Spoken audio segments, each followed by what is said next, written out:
Media మిత్రులకి print and electronic media మిత్రులకు నమస్కారం అండి.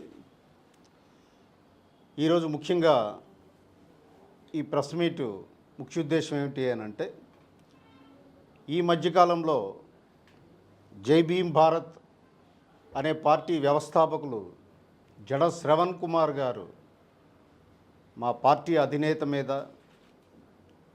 తరువాత మా సీనియర్ నాయకులు నాదెండ్ల మనోహర్ గారి మీద, పార్టీ మీద ఓవరాల్గా ఒక అభూత కల్పనని ఒకటి సృష్టించి పార్టీని డ్యామేజ్ చేసే విధంగా మాట్లాడడం జరిగింది. అది ముఖ్యంగా ఏ విషయం అంటే, నువ్వలరేవు గ్రామం శ్రీకాకుళం జిల్లాలో ఒక మత్స్యకార ఫిషర్మెన్ కమ్యూనిటీకి చెందినటువంటి ఒక విద్యార్థి శివశివాని కాలేజీ చిలకపాలెంలో చనిపోవడం జరిగింది. ఎప్పుడు చనిపోయాడు ఆయన? 27/1/2021 కాలేజీలో పెట్రోల్ పోసుకొని కాలేజీ నుంచి దూరంగా ఒక తోటలో ఆయన శవం దొరకడం జరిగింది. జరిగిన వెంటనే 27 జరిగితే ఫిబ్రవరి 1 నువ్వలరేవు గ్రామంకి వెళ్ళి నేను మా జనసేన నాయకులు ప్రత్యక్షంగా వెళ్ళి ఆ కుటుంబానికి భరోసా ఇచ్చాం. ఎందుకంటే చాలా పేద కుటుంబం అది. ఆ కుటుంబంలో తను ఇంజనీరింగ్ చదువుకొని ఆశలతో ఆ తల్లి పంపించింది.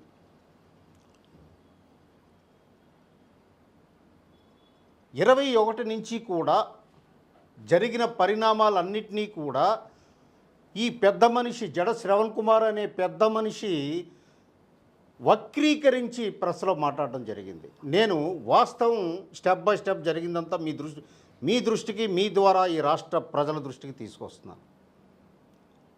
వచ్చిన వెంటనే మేము ధర్నాలు చేశాం. అక్కడ అప్పటి ప్రభుత్వం మీద ఎంతటి ఒత్తిడి తీసుకొచ్చారు అని అంటే, సాక్షాత్తు పలాస నియోజకవర్గం మాజీ మంత్రివర్యులు అప్పుడు సీదిరి అప్పలరాజు ఇన్వాల్వ్ అయ్యి ఉన్నాడు. ఇందులో వైసీపీ నాయకులు ఇన్వాల్వ్ అయ్యి ఉన్నారు.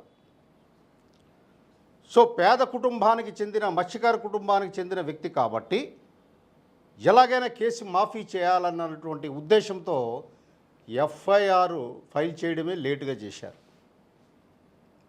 దాన్ని కూడా మేము వెంబడించాం. తరువాత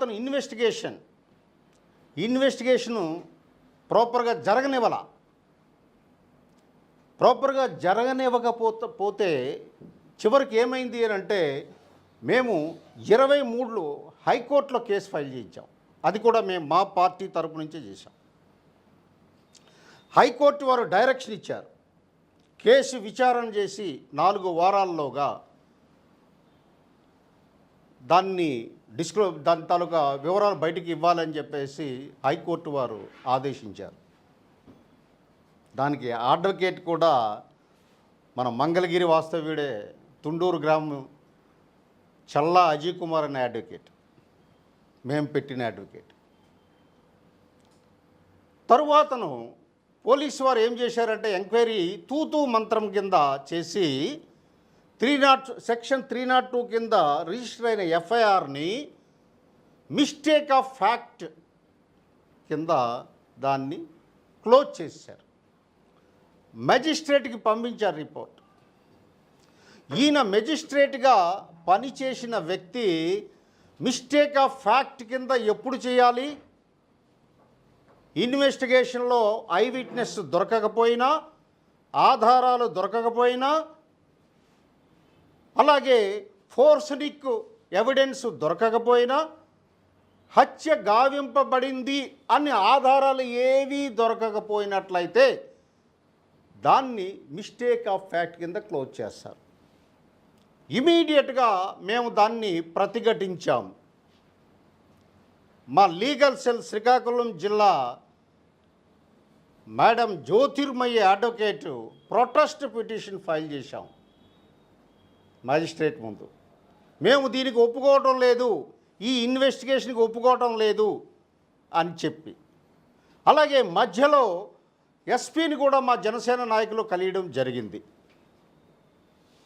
కలిసి పోలీసు వ్యవస్థ ప్రాపర్గా ఇన్వెస్టిగేషన్ చేయలేదు, ఆ కుర్రవాడు ఎలా చనిపోయాడు అన్నది వెలికి తీయవలసినటువంటి బాధ్యత పోలీసు డిపార్ట్మెంట్ మీద ఉంది అని చెప్పడం జరిగింది. ప్రొటెస్ట్ పిటిషన్కి అనుగుణంగా మెజిస్ట్రేట్ వారు ఎస్పీకి డైరెక్షన్ ఇచ్చారు, మళ్ళీ రీఇన్వెస్టిగేషన్ చేయమని. ఇప్పుడు ప్రజెంట్ రీఇన్వెస్టిగేషన్లో ఉంది. ఇది వాస్తవం, ఇది జరిగినది, యథావిధంగా జరిగినటువంటి సంఘటనలు. దీనికి ఆయన వక్రీకరించి ఏదేదో మాట్లాడుతున్నాడు.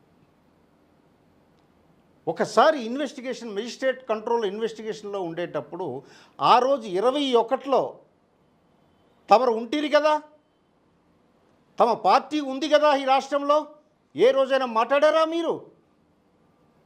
నువ్వల రేవు మువ్వల ఆయన చనిపోయినటువంటి గణేష్ గురించి ఏ రోజైనా మీరు మాట్లాడారా? మాట్లాడలా. 21, 22, 23, 24 4 సంవత్సరాలు వైసీపీ అధికారంలో ఉన్నప్పుడు నిమ్మకు నీరెత్తినట్టు కూర్చున్నారు ఈ మేధావి. కూర్చొని ఇప్పుడు మరి ఈయనకి ఏ టర్నకి ప్రాజెక్ట్ వచ్చిందో నాకైతే తెలియదు. ఆయన మాట్లాడే తీరు, విధానము, అభినయము చూస్తే నాకు అనిపిస్తుంది ఈయనకి ఒక టర్నకి కాంట్రాక్ట్ ఏదో వచ్చింది. పవన్ కళ్యాణ్ గారిని విమర్శించడము, జనసేన పార్టీలో సీనియర్ నాయకుల మీద బురద జల్లే కార్యక్రమం ఈయనకి అప్పచెప్పినట్టు ఉన్నారు ఎవరో. వీరి అభిమాన పార్టీ వాళ్ళు ఉన్నారు కదా, వాళ్ళు ఏదో టాస్క్ అప్పచెప్పినట్టున్నారు. ఎవ్రీ టైం పవన్ కళ్యాణ్ గారు ఎవరో జాయిన్ అయ్యారంట. దానేటి శ్రీధర్ అనే వ్యక్తి, ఆయన గురించి నీకేం తెలుసు? 2018లోనే మా పార్టీలో జాయిన్ అవ్వడానికి వచ్చాడు ఆయన.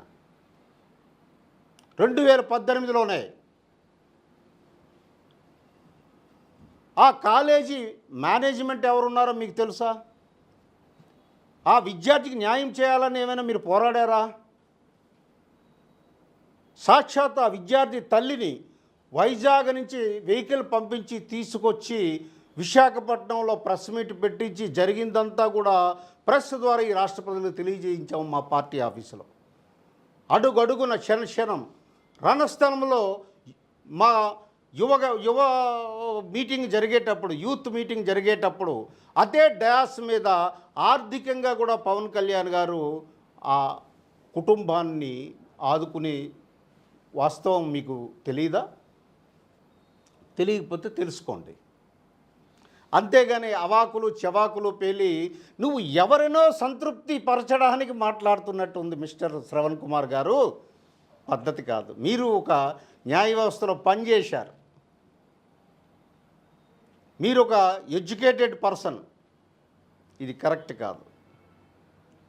పార్టీ మీద అభూత కల్పనలు చేసి మీరు ఈ రకమైన ఆరోపణలు చేస్తే ఈ రాష్ట్ర ప్రజలు మీ మాటల్ని నమ్మే పరిస్థితిలో లేరు. ఎందుకు అంటే మీరే ఒక ఓసర వెళ్ళి పచ్చకామెరలోడికి అంతా పచ్చగా కనబడుతుందని మన తెలుగులో ఒక సామెత ఉంది. నువ్వు ఒక ఓసర వెళ్ళేవి. ఎన్నికల వరకు నువ్వు ఎక్కడున్నావు, ఎన్నికల తరువాత ఎందుకు మారావు, ఇదంతా ప్రజలకు తెలుస్తుంది. ప్రజలు గమనిస్తున్నారు. ప్రజలు మొదటగా ఒక ఇంటెలెక్చువల్గా మాట్లాడితే ఆదరిస్తారు, కానీ స్వార్థపూరితము కుట్రపూరితమైన మాటల్ని ప్రజలు ఇప్పుడు ఆదరించరు. చాలా పెద్ద డైలాగులు ఆయన వేశాడు ఆ ప్రెస్ మీట్లో. ఏమిటి అట, దళితులు, వెనుకబడిన జాతులు, ఏమండి దళిత మధ్య సుగాలి ప్రీతి కేసు గురించి మాట్లాడుతూ మళ్ళీ స్కిప్ అయ్యాడు ఆయన తెలివితేటలుగా. సుగాలి ప్రీతి కేసు మొదట ఆర్గ్యూ చేసింది ఎవరు? హైకోర్టులో కేసు టేకప్ చేసింది ఎవరు? మీరు కాదా? తరువాత ఆవిని నీ ఫైల్ నువ్వు పట్టుకెళ్ళిపో. ఎందుకు అనవలసి వచ్చింది? ఆమె మరి ట్రైబల్ అమ్మాయి కదా. నీకు దళిత సామాజిక వర్గం మీద అంత అభిమానం ఉంటే ఆ కేసుని నిస్సిగ్గుగా ఎవరి ప్రలోభాలకి ఎవరి ఒత్తిడికి లొంగి మీరు విడిచిపెట్టేసి ఒక గమ్యము లేని ఒక మహిళ రోడ్డు మీద విడిచిపెట్టేసావే, ఆ రోజు మేమే ఆ కేసుని ఒక మంచి లాయరు, అది కూడా చల్లా అజయ్ కుమార్ అనే అడ్వకేట్, ఆయనకే అప్పచెప్పి పాపం ఈ పేద మహిళ అన్యాయం గురైంది, ఈ కేసు నువ్వు తీసుకోవాలని చెప్పి మేము చేశామే. నీ ఆఫీసు నుంచే మా సైనికుడే ఆ పేపర్లు కట్లన్నీ తెచ్చారు. అది వాస్తవం కాదా శ్రవణ్ కుమార్ గారు? చాలా చెప్తున్నావు, దళిత సామాజిక వర్గం మీద ప్రేమ ఉన్నదని చాలా అద్భుతమైనటువంటి మాటలు మాట్లాడుతున్నావు.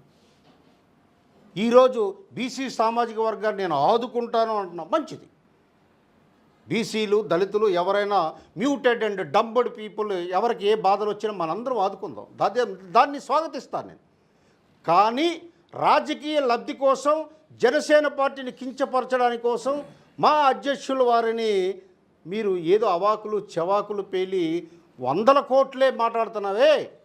ఎందుకంటే మీ అభిమాన పార్టీకి అది అలవాటు. మీ అభిమాన పార్టీకి 100 కోట్లు 1000 కోట్లు 1,00,000 కోట్లు వాళ్ళ సున్నాలే పెరుగుతుంటాయి. ఆ లిటరేచర్ వచ్చేసినట్టుంది తమరికి. కొద్దిగా చెక్ చేసుకోండి, లాంగ్వేజ్ చెక్ చేసుకోండి. ప్రతి అడుగడుగున పవన్ కళ్యాణ్ గారు ఆ కుటుంబానికి న్యాయం జరగాలనే ఆ 4 సంవత్సరాల వైసీపీ గవర్నమెంట్లో మేము చేశాము. ఇప్పుడు అది లీగల్లో పడింది, రీఇన్వెస్టిగేషన్లో పడింది. ఒకసారి కోర్టు మ్యాటర్ని కోర్టు పరిధిలో ఉండేటప్పుడు ఏ రకమైనటువంటి పరిస్థితులు ఉంటాయో మీకు తెలీదా? మీరు కోర్టు మెజిస్ట్రేట్ చేశారు కదా, ప్లస్ అడ్వకేట్గా ఇప్పుడు ప్రాక్టీస్ చేస్తున్నారు కదా, మీకు తెలీదా? వచ్చాక ఏం చేశారు అని ఈ తంతు డైలాగులు వేస్తున్నావు. దేనికోసం, దేనికి ఉద్దేశించి?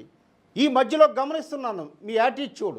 ఎవ్రీ టైము పవన్ కళ్యాణ్ గారిని మీరు ఆరోపణలు చేస్తున్నారు. అంటే పవన్ కళ్యాణ్ గారిని ఆరోపణలు చేస్తే మీరు పెద్ద నాయకుడు ఎవరు? జై భీమ్ భారత్ యాక్సెస్ పార్టీ అధ్యక్షుడికి చెబుతున్నాను మీ ద్వారా. పవన్ కళ్యాణ్ గారి మీద దాడి చేస్తే మీరు పెద్ద నాయకుడు ఎవరు? ప్రజాక్షేత్రంలో రండి, పనిచేద్దాం, రుజువు చేసుకోండి. అంతేగాని ఎవరి తరపునో ఇక్కడ వకాలత్త పుచ్చుకొని, మీకు వకాలత్త పుచ్చుకొని హైకోర్టులో వాదించడం అలవాటు ఉంది. అడ్వకేట్గా అది వృత్తి ధర్మము. మీరు ఇక్కడ వకాలత్త పుచ్చుకొని ప్రెస్ మీట్లు పెడుతున్నారు. ఇది అనైతికం, అమానుషం. ఇది మీరు అర్థం చేసుకోవాలి.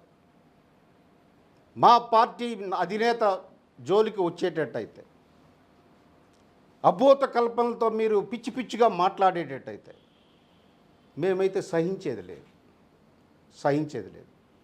రండి, వాస్తవాలు మాట్లాడుకుందాం డిస్కషన్కి. అంతేగాని మీకు ఇవేవీ తెలియదు. హైకోర్టులో కేసు వేయించింది మేము, హైకోర్టు డైరెక్షన్ తెచ్చింది మేము, రీఇన్వెస్టిగేషన్కి ఎస్పీ రిక్వెస్ట్ చేసింది మేము, మెజిస్ట్రేట్కి రీఇన్వెస్టిగేషన్ చెయ్యాలి, సరైన ఇన్వెస్టిగేషన్ జరగలేదు అని చెప్పి అడ్వకేట్ని పెట్టి వాదింపించింది మేము. ఇన్ని కార్యక్రమాలు చేస్తే ఇవేవీ చేయనట్టు ఇప్పుడు తమరేదో ఉద్ధరించడానికి వచ్చినట్టు మాట్లాడడం ఇది కరెక్ట్ కాదు. మీరు దయచేసి ఈ రకమైనటువంటి పాలిటిక్స్కి యూఆర్ఎన్ ఇంటెలెక్చువల్ అనుకుంటున్నాను నేను. ఆ ఇంటెలెక్చువల్ వేవ్ లెంగ్త్తో మాట్లాడడం అలవర్చుకోండి. అంతేగాని ఏది మాట్లాడినా చెల్లుతుంది, ఒక బట్ట కాల్చి ముఖం మీద పడిస్తే మనం పెద్దోళ్ళం అవుతాము, మీకు ఎన్ని వచ్చాయి వ్యూస్ కోసమా ఈ మాటలు మాట్లాడుతుంది? నేను చూశాను 2 రోజుల్లో 2730 వ్యూస్ వచ్చాయి మీకు, అంతే. లేదు మీరేమైనా కాంట్రాక్ట్ తీసుకున్నారా మీ అభిమాన పార్టీ దగ్గర నుంచి? నేను పవన్ కళ్యాణ్ గారి మీద ప్రెస్ మీట్లు పెట్టి దాడి చేస్తుంటాను అని చెప్పేసి. ఇది ప్రజలకు చెప్పాలి. మీరు ఊసరవిల్లి వేషాలు వేసి, ఎవరినండి ఊసరవిల్లి అంటారు? మీరు ఎలక్షన్ వరకు ఒక మాట మాట్లాడారు, ఎలక్షన్ ముందు నుంచి వెంటనే స్వరం మార్చేశారు. ఎవరు ఊసరవిల్లి? 302 కింద ఎఫ్ఐఆర్ ఫైల్ చేశారు, కానీ అక్కడ సాక్షులు తారుమారు చేశారు. ఎవరు చేశారు? వైసీపీ నాయకులు. ఆ రోజు మీరేం మాట్లాడలేదే. మేమే మాట్లాడాం, పోరాటం చేశాం, ధర్నాలు చేశాం. ఎందుకంటే ఆ నువ్వల రేవు గ్రామంలో 80% జనసేన ఓటర్స్ వాళ్ళు ఈ రోజుకి కూడా. అందుకు ఆ బాధ్యతతో మేము 27 చనిపోతే 1 తారీఖున నేను వాళ్ళ ఇంటికి వెళ్ళాను. ఆ తల్లిని ఓదార్చాను. ఆ తల్లి ఒకటే అన్నది, ఎన్నో ప్రలోభాలు పెట్టారు నాయన, డబ్బు నేనేం చేసుకుంటాను, నా కొడుకు ఎలా చనిపోయాడో తెలియాలి, నాకు నేను చచ్చిపోయే ముందు తెలియాలి. అది ఆ తల్లి అన్న మాట. దానికి మేము కట్టుబడి ఉండే మేము చేస్తున్నాం. నువ్వు మధ్యలో దూరి నువ్వేదో చేసేస్తున్నట్టు, ఎవరో జిరాక్సులు తీసిన పేపర్లు పట్టుకొని ప్రెస్ ముందనమాట ఆ ఛానల్, ఏదో ఛానల్, మీ అభిమాన పార్టీ ఛానల్లో మీరు మాట్లాడితే ఈ రాష్ట్ర ప్రజలకి నిజాలు మీ ద్వారా తెలియజేస్తున్నాను. ఈ చాలామందికి తెలుసు, మరొకసారి పునరుద్ఘాటిస్తున్నాను. ఎవరు ఈ పార్టీలోకి వచ్చినా సరే పవన్ కళ్యాణ్ గారి సిద్ధాంతాలు, భావజాలు నచ్చే వస్తారు. పార్టీకి నచ్చితేనే తీసుకుంటారు, అది కూడా ఉంది. అది మీకు తెలీదు, మీరు గమనించరు.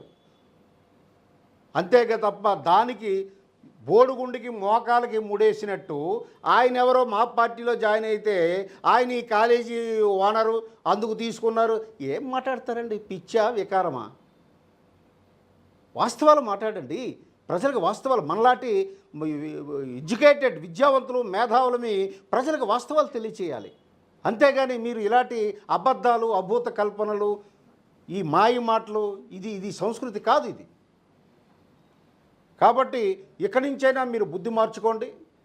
జనసేన పార్టీని విమర్శిస్తే మీ పార్టీ ఏమి ఎదిగిపోదు, లేదు అంటే మీ అభిమాన పార్టీ ఏమి ఎదిగిపోదు, మీ అభిమాన పార్టీ ఎదిగిపోదు. ఆ టాస్క్కి మీరు టర్న్కి కాంట్రాక్ట్ తీసుకుంటే మీరు పద్ధతిగా మాట్లాడితే మంచిది. కానీ వ్యక్తిగత విమర్శలు, దాడులు చేస్తే మేము కూడా తీవ్రంగా స్పందిస్తామని చెప్పేసి ఈ రాష్ట్ర ప్రజలకి అతను మాట్లాడిందంతా కూడా కళ్ళబొల్లి మాటలు, అబద్ధాలు, వాస్తవ విరుద్ధమైనటువంటి మాటలు మాట్లాడేది తెలియజేసుకుంటూ, అసలు ఈ కేసులో ఏం జరిగింది అని మీ దృష్టికి, మీ ద్వారా ఆంధ్ర రాష్ట్ర ప్రజల దృష్టి అందరికీ కూడా నేను తెలియజేయడం వచ్చి, నువ్వు అందులో ప్రశ్నించావే శివశంకర్ గారు ఆ రోజు ధర్నా చేశారు, ఈరోజు ఏమైపోయారని. ఎక్కడ ఏమీ అయిపోలేదు. శివశంకర్ గారు ఆ రోజు ఎలాగున్నారో, జనసేన పార్టీలో ప్రతి నాయకుడు ఆ రోజు ఎలాగున్నారో ఈరోజు అలాగే ఉన్నారు. మారింది మీరే.